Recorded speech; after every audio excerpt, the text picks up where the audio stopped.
sommes à la Défense, dans les nouveaux bureaux de Orcom, nouveau façon de parler, puisque ça fait déjà 6 ou 7 mois que vous avez emménagé ici. Tout à fait. À notre dernier rendez-vous, c'était encore un petit peu sans dessus-dessous, ça n'avait pas trouvé cet aspect, n'est-ce pas, net et clean, comme on dit de maintenant, parce qu'il y avait encore des cartons, bref. Mais donc, nous sommes dans les nouveaux bureaux d'Orcom à la Défense, dans la tour Franklin, avec Xavier Poulet-Goffard, qui est, que je n'oublie pas tous ses titres, donc, qui est expert comptable, commissaire aux comptes, directeur général d'Orcom, délégué à l'international. Hein. J'ai bien dit. Hein. Ravi de te retrouver, Paul. Voilà, moi aussi je suis ravi. Et puis nous retrouvons Nicolas Coqui, qui est lui aussi expert comptable, commissaire aux comptes et associé. Voilà. Et donc la première chose qui serait intéressant de savoir, c'est finalement, au bout de 7 mois, est-ce que vous pouvez faire un petit bilan de votre emménagement à la Défense, à la Tour Franklin? Nicolas, je te laisse la parole parce que vers moi pour faire le bilan. Tu as félicité l'installation. Oui. Nicolas a été quand même en première ligne avec un autre associé Orcom, soutenu évidemment par toutes les équipes d'infrastructure d'Orcom. Hein. Orcom est quand même très bien équipé, mais c'est vrai qu'il a piloté ça. Xavier. Et donc bravo, parce que tu peux effectivement, on peut tous le congratuler. Écoute, Paolo, Et donc à toi l'honneur pour ce bilan merci. d'installation. Un bilan. Non, mais en 2 mots. En deux mots. Tu nous as connus à Paris, tu nous as connus à la Défense. On est aujourd'hui chez nous. Tu nous as connus à Levallois, pardon, après Paris. Aujourd'hui, on est à la Défense. On est dans des locaux qui ont été, tu l'as dit, refaits. Ils sont neufs, avec une équipe qui s'est renforcée autour de notre activité internationale. Des comptables, des fiscalistes, mais également des gens spécialisés dans les RH, dans le legal. Tout ça pour servir au mieux nos clients autour de plusieurs compétences. Alors, la dernière fois qu'on s'est vu avec Xavier, on a parlé justement du développement de Orcom à l'international. Et tout ça était, il y a 6-7 mois, c'était en mouvement, ce n'était pas quelque chose d'accompli. Et notamment, Xavier nous avait parlé du renforcement de la présence d'Orcom à l'international, notamment au Royaume-Uni, aux USA et en Chine. Alors, où en est-on maintenant? Ça continue, le développement continue? Oui, je te remercie de nous donner cette occasion d'en parler. On continue notre déploiement. Hein, c'est une caractéristique quand même très forte de l'ADN Orcom. C'est la croissance par association d'experts comptables, commissaires aux comptes, advisors, qui partagent le même ADN métier que nous. Et donc notre périmètre, c'est l'international. Et une de mes responsabilités, c'est de favoriser cette croissance dans les territoires au-delà de la France.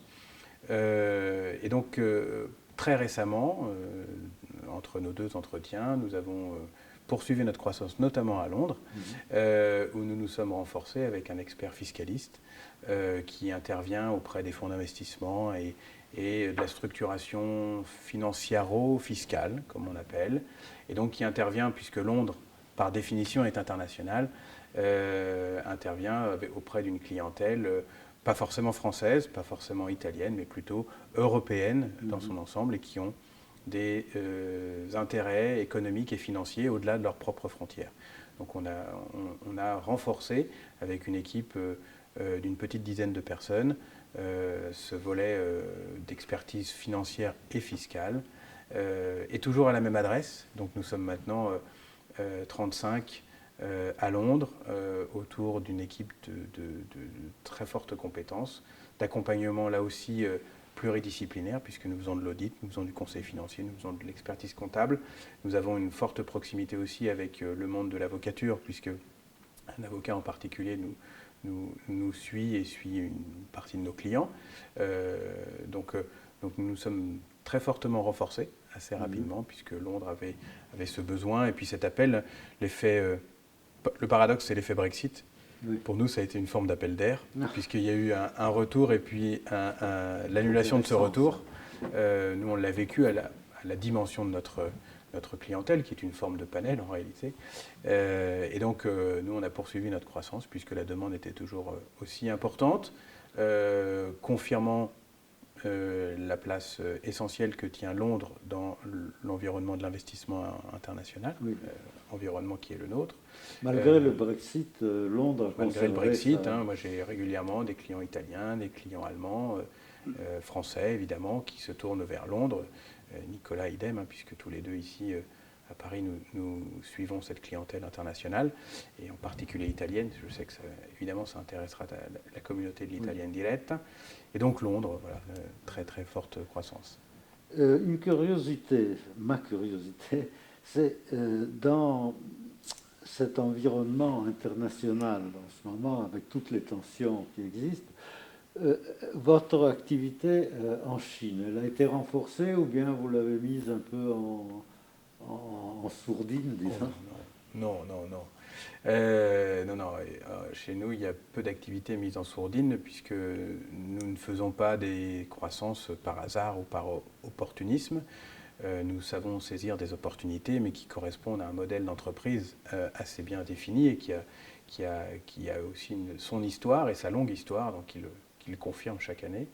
Orcom va célébrer ses 45 ans bientôt, donc j'y fais référence. Moi, ça fait une petite dizaine d'années que je suis, donc c'est mineur par rapport à la longue histoire d'Orcom. Mais donc ces choix-là ne sont pas comme ça tirés au hasard, simplement du fait de rencontres et puis d'opportunités rapides. C'est vraiment la confirmation d'un marché identifié avec une demande forte et structurelle. Et ce qui fait que cette demande est structurelle, c'est qu'elle est solide même face aux crises. On l'a vécu avec le Covid. Il faut imaginer que le Covid, les différentes zones géographiques qu'Orcom couvre l'ont vécu à un rythme très différent les unes des autres. Les États-Unis ont été très libres. Nous, on est implantés à New York et à Miami. Dans la même frontière américaine, deux États n'ont pas vécu du tout la même période. À Miami, c'était absolument complètement libre, Oui. donc sans aucune obligation ni restriction. À New York, donc c'est-à-dire 3 heures de vol, tout était lockdown. En Chine, c'était très ouvert en interne, mais complètement fermé et imperméable à l'étranger, à l'international. Donc aucun vol, aucun déplacement. Et puis en Europe, on sait ce que nous avons vécu. Donc là aussi, 3 rythmes et 3 visions dans le déplacement. Pour répondre à ta question sur la Chine, en réalité, c'est un peu rouverte il y a une petite année. Oui. J'ai échangé encore hier avec un confrère qui est très tourné vers Hong Kong. Lui, il a fait son premier déplacement là, il y a 2 mois. Voilà. Moi, j'ai fait le premier, quasiment un des premiers vols pour reprendre contact avec l'équipe. Enfin, on n'a jamais perdu contact, mais reprendre un peu une présence. Donc ça faisait 4 ans. 4 ans durant lesquels notre positionnement a, là aussi, un peu comme à Londres, au contre-coup brexitien, a marqué sa différence et sa solidité, puisque nous sommes en croissance. Nous avons de plus en plus de clients, d'entreprises italiennes, françaises, suisses, allemandes, notre clientèle, qui s'appuient sur nos équipes et nos associés sur place, parfois en passant par nous, parfois en les sollicitant directement, pour sécuriser, solidifier et développer leur marché asiatique. Voilà. La Chine reste un environnement, pour parler un peu d'économie plus généralement, reste extrêmement attractif. On va publier dans notre série Les Échos un focus sur la Chine et l'attractivité économique et commerciale de la Chine, peut-être moins industrielle compte tenu des tensions sur les propriétés intellectuelles, mais en tout cas commerciale sans nul doute. Et est-ce que Hong Kong, tu as parlé de Hong Kong, est-ce que Hong Kong a conservé sa place dominante, disons, dans ce qui est l'environnement international de la Chine? Alors, je pense qu'on peut la qualifier de présence importante, de dominante, c'est peut-être plus le cas. Effectivement, le coup d'arrêt qui a été porté à la fois par la pandémie et par les restrictions liées à la pandémie, mais aussi par un jeu un peu, peut-être un peu géopolitique, sans faire trop de journalisme du Café du Commerce. Je ne me permettrai pas en ta présence. Mais c'est vrai que la Chine, on va dire, continentale, a probablement à un moment donné, souhaité aussi reprendre la main sur Hong Kong. Cela dit, cette phase-là est arrêtée maintenant. On est ouvert sur une autre phase, c'est-à-dire qu'à nouveau, une fois que maintenant les choses sont un peu reprises, Hong Kong reste une destination extrêmement stratégique pour un investisseur international. Pourquoi ? Parce que Hong Kong reste, et c'est assez clair même dans l'esprit chinois, reste une plateforme d'attractivité majeure pour les investissements étrangers. Nous continuons à encourager nos clients à investir par Hong Kong, parce que Hong Kong présente et gardera cette présentation-là une très grande facilité d'implantation. Voilà. Et cette facilité d'implantation, accolée à une Chine où il est certes un peu plus complexe de s'implanter, mais par contre il y a un plus grand potentiel commercial, c'est le binôme gagnant. Nous sommes en période électorale. Il manque quelques jours aux élections européennes de 2024. Et justement, c'est le moment, il me semble, bien choisi pour parler de l'Europe et de Orcom en Europe et des perspectives.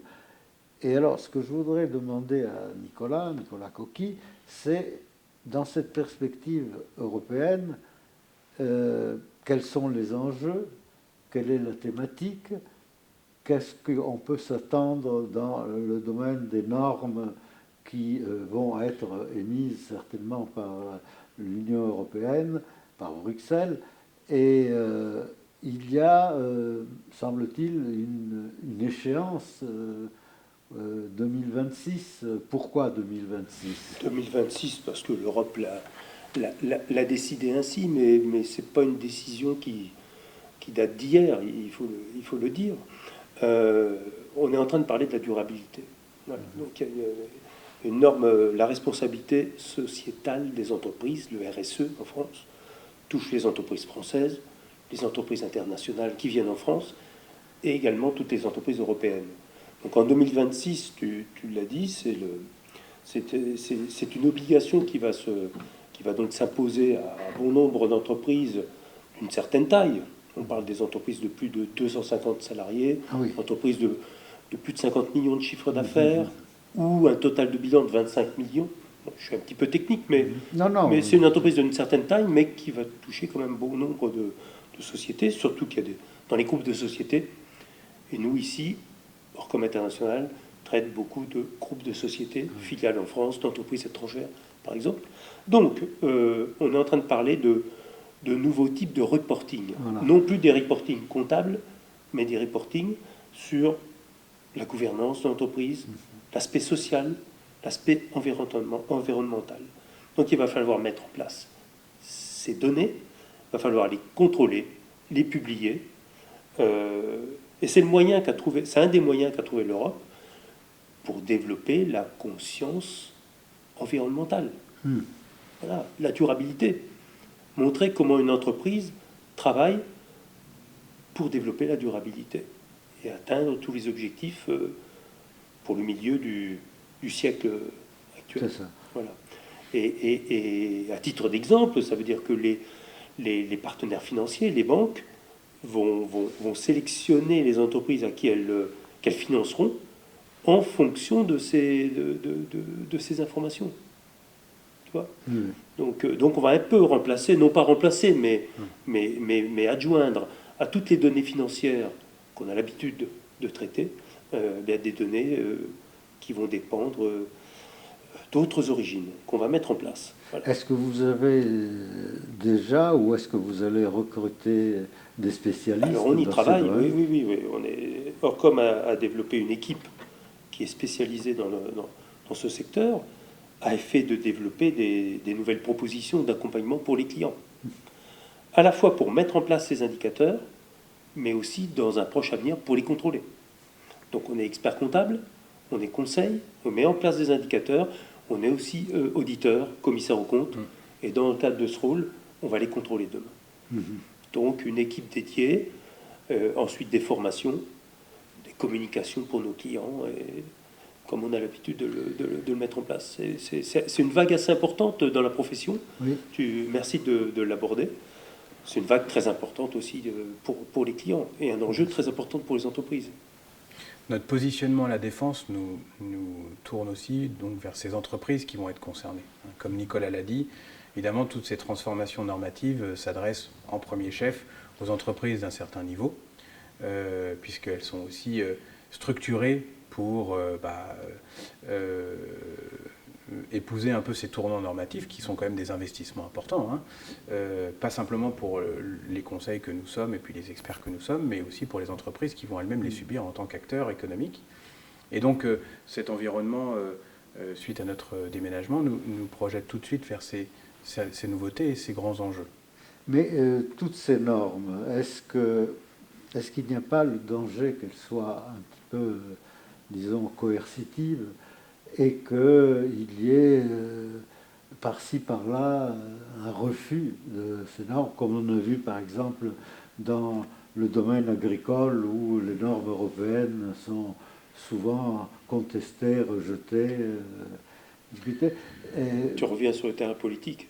Oui, non, pas vraiment, sur le terrain agricole, disons, mais enfin, bon, non, mais c'est-à-dire que il va y avoir toute une série de nouvelles normes. Est-ce que, à votre avis, les entreprises européennes sont préparées, ou alors est-ce qu'il faut faire d'ici 2026 un travail quand même de pointe, plus poussé? Alors, je pense que, d'abord, on va répondre en tant qu'expert comptable et commissaire aux comptes, très tourné quand même, très orienté vers ces domaines-là.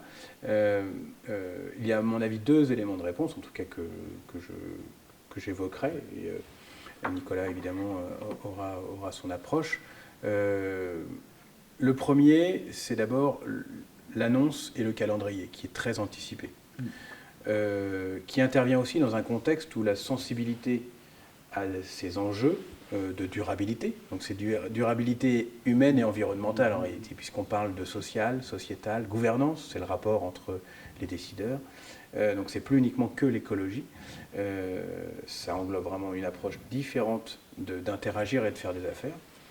Donc on est dans un contexte, une époque très sensibilisée à ces thématiques, et un calendrier qui est annoncé très longtemps en avance. Ensuite, je dirais, et Nicolas l'a précisé, parce que je pense que c'est un enjeu décisif pour la réussite d'une transformation normative aussi ambitieuse, ça tu as raison de le souligner, c'est l'accompagnement de la finance, c'est-à-dire l'alignement des intérêts entre celui qui finance et celui qui opère le changement. Celui qui subit la norme et donc qui réalise l'investissement recommandé par la norme pour s'y conformer, et celui qui finance, qui accompagne par l'investissement dans l'environnement de l'économie réelle. Et donc nous, en tant que partenaires et experts, on certifie, on audite, on accompagne, on conseille. Et cet écosystème, finalement, entre l'entreprise, le financeur et l'expert, doit pouvoir permettre de réaliser et de mettre en œuvre cette programmation ambitieuse. Je terminerai sur un point, en tout cas je terminerai ce propos sur un point, c'est aussi un enjeu d'attractivité. Nous, chez Orcom, on l'a toujours positionné comme une opportunité à saisir, puisque de toute façon, à l'échelle d'une entreprise, l'impact sur la norme, il est minime, donc autant en faire un enjeu de réussite collective, mais aussi individuelle. Donc il faut se saisir de cette opportunité. Et l'Europe, plus généralement, peut aussi devenir le territoire de la norme de durabilité, avec un nouveau mécanisme d'attractivité. Et donc, dans le rapport de force avec nos cousins américains et nos grands amis asiatiques, finalement, chacun se répartit un peu son rôle sur la planète. Nous, on est la norme. Les États-Unis sont peut-être le grand capital, et puis la Chine et la nouvelle invention, la nouvelle... Bon, c'est un peu... Là, on se projette un petit peu, bien sûr, mais 2026 nous y amène, puisque comme Nicolas le précisait très justement, 2026, c'est le démarrage. En fait, on se projette au milieu du siècle. Pour les plus jeunes d'entre nous et pour nos enfants, c'est quand même eux, la plus jeune génération et nos enfants, qui vont vivre pleinement les conséquences de tout cela. Donc effectivement, il faut quand même se projeter un peu dans le temps. Pour compléter, parce qu'effectivement, il y a toujours des des secteurs, des personnes qui sont contre les nouvelles normes, contre les modifications. Il faut quand même, tu as parlé des plus jeunes, enfin, il faut quand même penser que c'est un phénomène d'attractivité et d'intérêt très important pour les plus jeunes générations. Oui. Je veux dire, les gens chez Orcom ont 30 ans de moyenne d'âge, je veux dire, et on continue à recruter. Je veux dire, ça doit être une attractivité pour notre métier et pour l'entreprise d'une manière générale par les plus jeunes. Enfin, c'est quand même l'enjeu du siècle. Bien sûr, bien sûr. Non, mais je voulais dire, je regardais tout à l'heure là ce panneau et je vois que Orcom a des activités très diversifiées. Je vois là les avocats, ressources humaines, conseil en gestion et finances locales et financial advisory and outsourcing. Et donc ça aussi, c'est en plein développement, si je comprends bien, toutes ces activités. Absolument. Actiforce, le conseil en ressources humaines, c'est une thématique plus classique et récurrente. Je veux dire, une entreprise étrangère qui vient en France, une des premières questions qu'elle nous pose, c'est les conditions de recrutement, de paiement, etc. Donc on a un service paye, on a un service legal qui n'est pas nouveau, mais qu'on a développé avec notre implantation à la Défense. Et cette approche Actiforce, elle permet d'avoir vraiment une approche 360 pour l'international notamment, puisque c'est notre sujet, et les clients italiens en particulier, puisque là aussi c'est le focus de ta communauté et de la nôtre. C'est vrai que... c'est historique pour Orcom, évidemment, évidemment. Paye, droit social, gestion de la ressource humaine avec les plans de formation, on parlait de formation tout à l'heure, les mécanismes de recrutement et de fidélisation, voilà ce que fait aussi Actiforce. Donc de pouvoir le faire en anglais, adressé à une ou un DRH qui est à Milan, à Rome, à Genève ou plus loin en Asie, c'est quand même extrêmement différenciant. Et notre implantation, la Défense, enfin cette nouvelle organisation et implantation nous permet de faire vivre cette interaction entre nos différentes compétences, vraiment en étant un cabinet pluridisciplinaire. Tu évoquais les avocats avec la marque Orva, et donc l'équipe d'avocats chez Orcom, donc ce sont des vrais avocats, ce n'est pas juste des juristes, donc ils plaident. Nous, on a un rapport de grande amitié avec le monde de l'avocature, puisque historiquement, on a toujours travaillé beaucoup avec les avocats. C'est vrai qu'on a aussi des problématiques sur lesquelles peut-être des clients vont avoir besoin de se raccrocher à notre équipe de juristes historiques. Donc ça vient effectivement à côté et compléter et renforcer cette approche-là. La défense des intérêts de nos clients, qui peut être fait aussi sur l'international. Et puis H3P, par définition, la finance est une matière internationale. Donc ces équipes Financial Advisory s'adressent sans forcément se déplacer, mais s'adressent de toute façon de manière structurelle à une clientèle de fonds d'investissement, d'investisseurs institutionnels qui sont basés pour la plupart à l'étranger, entre guillemets. Non, je pense que cette approche pluridisciplinaire, Orva, H3P, Actiforce... Il y a aussi un domaine qui est central, à mon avis, je pense que vous serez de mon avis, et qui va devenir de plus en plus important et central, c'est l'informatique et l'intelligence artificielle. Est-ce que vous pourriez dire quelques mots sur ce domaine, sur ce sujet, et ce que Orcom envisage de faire dans ce domaine? On a évoqué les grandes transformations normatives sur le volet de la durabilité. Il y a une réforme qui est alors pour le coup qui a eu sa diffusion à l'échelle européenne, mais avec des calendriers différents selon les pays. Le calendrier français que j'évoque là, c'est celui de la facturation électronique, qui arrive elle aussi incessamment sous peu. De 26, qui a eu 2026. Qui a dû cette être fameuse date restructuré un petit peu dans son temps, mais voilà, Donc on a 2 petites années devant nous.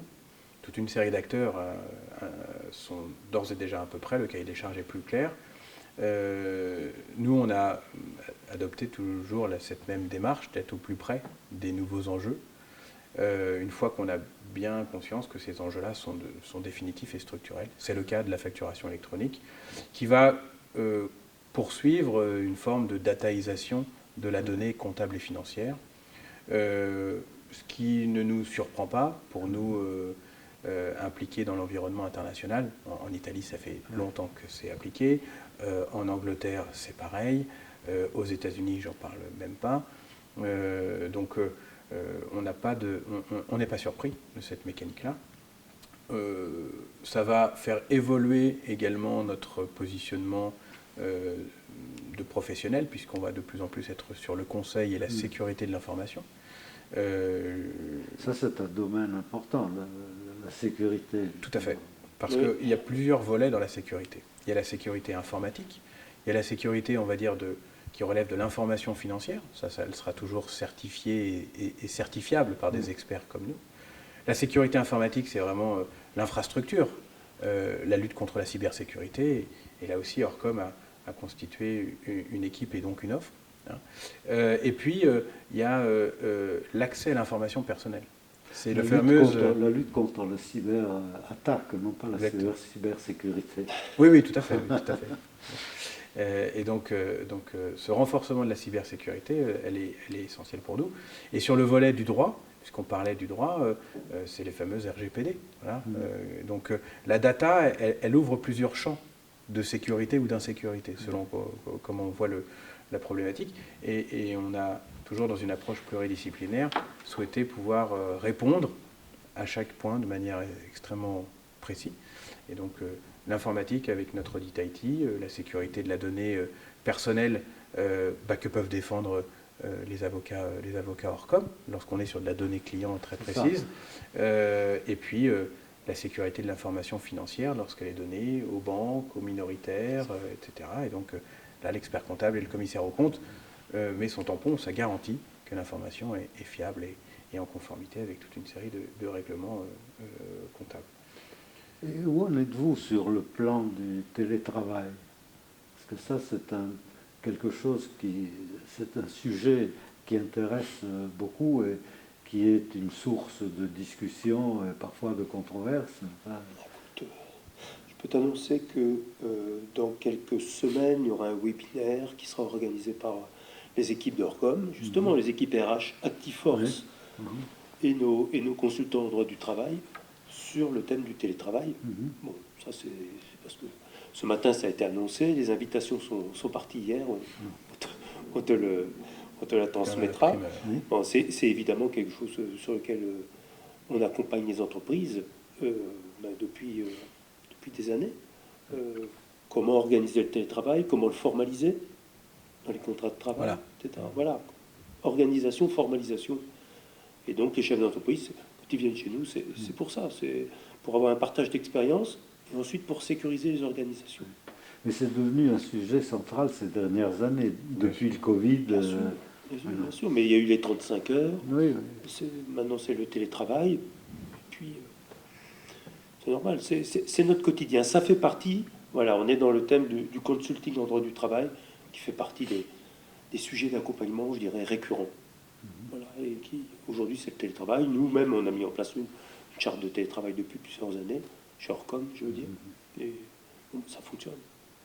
Et sans entrer dans des considérations trop politiques, ce qui serait intéressant de savoir, c'est dans votre activité, par exemple,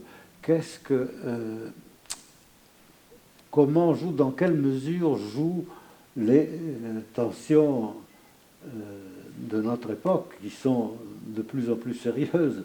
Il y a des guerres qui sont en cours, il y a des bouleversements politiques et même économiques, il y a des bouleversements climatiques.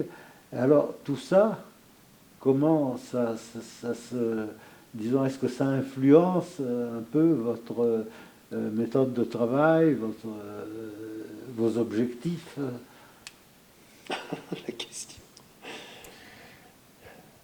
Les entreprises s'adaptent.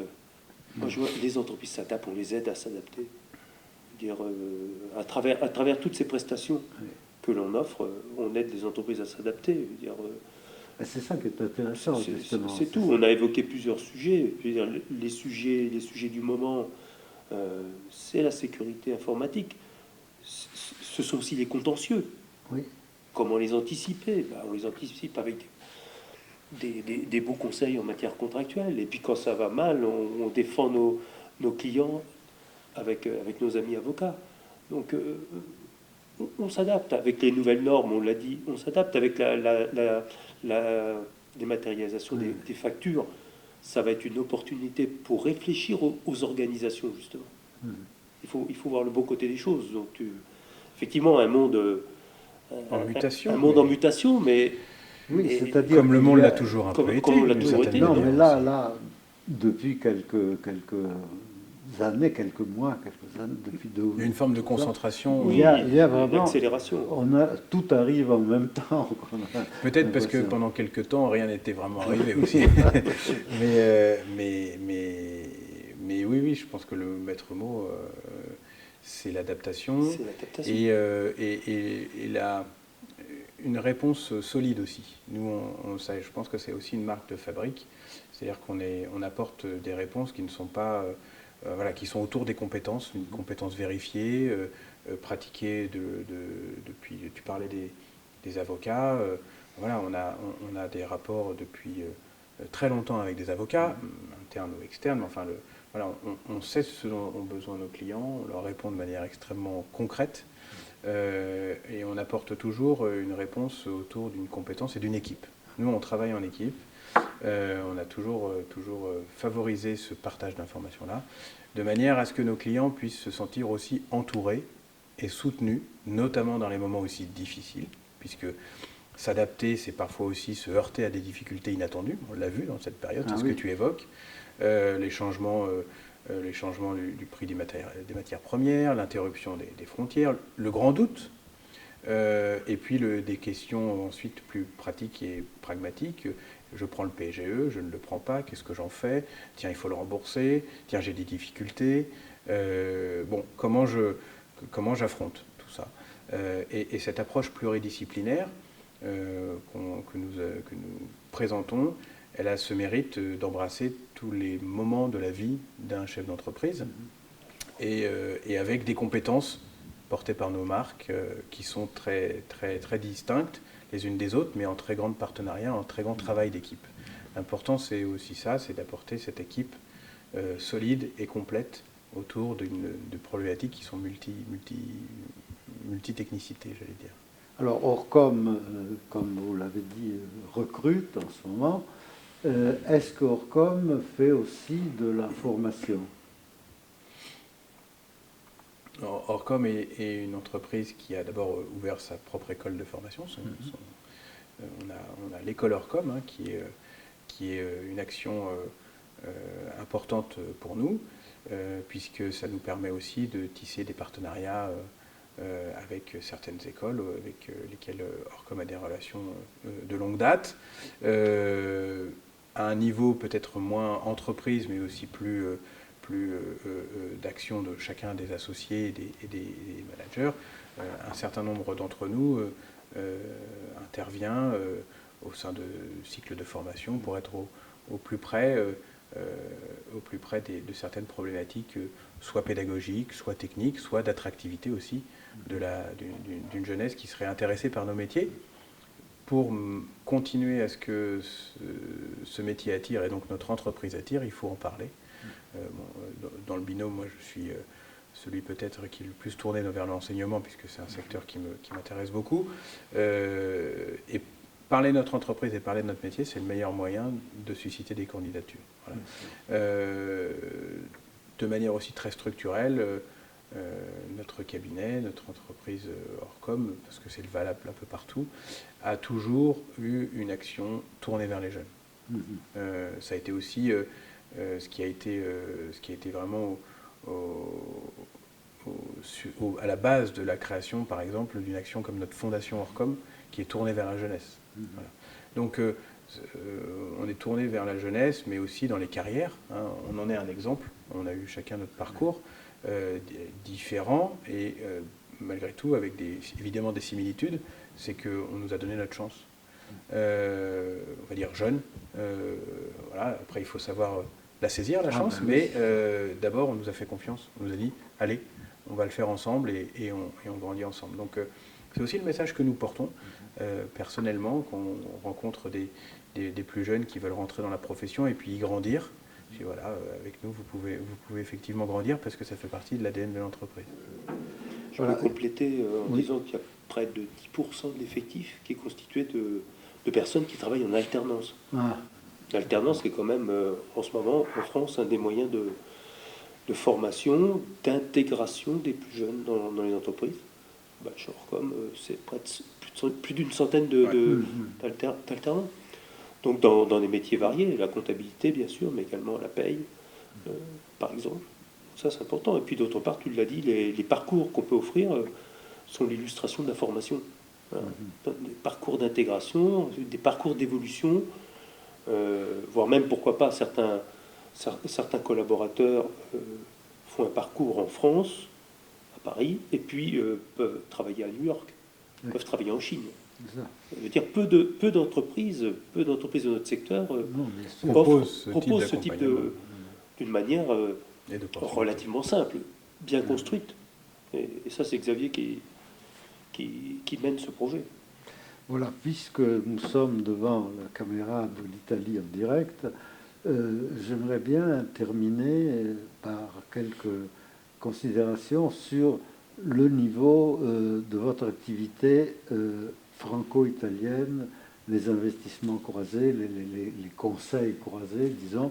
Est-ce que c'est stationnaire? Est-ce que c'est la croissance? Est-ce que c'est la décroissance, la décrue?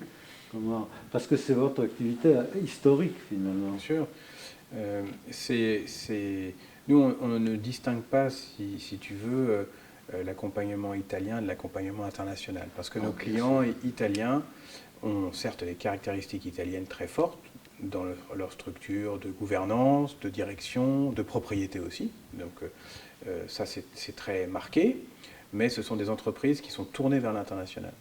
Et ça a été déjà le mot de Roméo Sirone lorsqu'il a passé le flambeau à Nicolas puis à moi, et puis surtout il a passé le flambeau à Orcom d'une manière générale, en disant mes clients et mon cabinet a besoin aussi de rencontrer une entreprise qui va pouvoir accompagner ses clients, non plus seulement en France, mais à l'international, tout en gardant une spécialité ou une spécificité.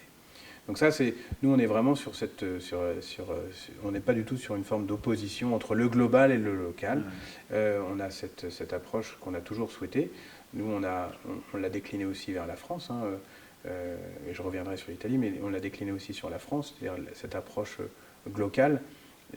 Nos clients français qui vont à New York, en Chine, sont pas toujours des grands fonds parisiens. C'est aussi de la PME et de l'ETI qui est dans le Loiret, qui est à Toulouse, qui est à Valenciennes, qui est à Dijon. Donc c'est une diversité de clients et d'approches. Donc non, sur les relations franco-italiennes et puis surtout notre flux et notre positionnement, nous, on a toujours vu une croissance en réalité, puisque c'est quand même des relations qui sont très dynamiques. On bénéficie aussi de liens historiques avec notre implantation, des racines familiales aussi pour un certain nombre d'entre nous. Oui, dans ton cas, ce sont des racines. Dans mon cas, ce sont des racines familiales. C'est aussi ce qui m'avait d'ailleurs mis sur la voie d'Orcom après l'intégration de Roméo et après la reprise par Nicolas. C'est comme ça qu'on s'était rencontrés. Donc oui, parfois d'un petit ruisseau, ça se transforme en fleuve. Mais non, on a toujours gardé évidemment cette spécialité. Et puis, revenons-en aussi au-delà de notre seul positionnement. Le capitalisme italien est un capitalisme dynamique. Oui. Donc, on n'a pas là, face à nous, une économie qui est à tonnes. Elle a ses difficultés, elle a ses caractéristiques, mais enfin, on est quand même sur des entreprises qui sont tournées vers l'intelligence artificielle, dont la financiarisation se déploie, dont aussi l'internationalisation s'est beaucoup transformée. Ça, on l'a vécu en premier chef. Hein. Moi, ça fait partie des... Tu parlais de l'enseignement, ça fait partie des constats que je diffuse à certains de mes étudiants. Le capitalisme italien a été quand même profondément transformé par cette forme de professionnalisation de l'approche internationale. C'est-à-dire associer des managers et des capitaux extérieurs à l'approche familiale pour avoir un peu ces deux caractéristiques et affronter par la mise en place de RP, par la mise en place de systèmes. Nos clients se sont complètement transformés en 10 ans. Ça fait à peu près une dizaine d'années que cette clientèle a été reprise. Un peu plus, pour être exact, ça fait 2012. Moi, je n'étais pas arrivé à cette époque, mais à 2012. Et c'est vrai qu'on a vécu toute cette transformation. Nos clients sont maintenant sur des ERP, sur des systèmes. Le DAF parle italien, mais il switch tout de suite en anglais, etc. Enfin, voilà, on est quand même sur une clientèle très structurée, très ambitieuse, avec des croissances fortes aussi. La France est un territoire très attractif, commercialement, économiquement. Donc, on bénéficie aussi de ces puissances territoriales et économiques. Au sens, bien sûr, il y a notre positionnement de cabinet qui est tourné vers l'Italie, entre autres. Mais il y a le fait aussi que, de toute façon, l'économie italienne est une économie internationale. Les Italiens sont une population de chefs d'entreprise qui sont très internationaux. Ce sont des grands conquérants économiques. C'est l'histoire du capitalisme italien qui le dit. Donc, l'aventure n'est pas facile, mais elle bénéficie quand même d'éléments qui favorisent les échanges, voilà, on va dire. Alors voilà, Nicolas Coqui et Xavier Poulet-Goffard, vous avez dessiné un tableau qui est plutôt positif, même très positif, disons, de la situation. Et donc, je vais terminer par la question que je vous pose à chaque fois, inspirée de Gramsci. Alors, le pessimisme de la raison ou l'optimisme de la volonté? Cette fois, tu commences à répondre, mon cher Nicolas. Non, moi je suis optimiste. C'est optimiste. Résolument optimiste. Oui, partagé, évidemment. Oui, donc, tu le sais. Donc, merci, Monsieur Gramsci, l'optimisme de la volonté.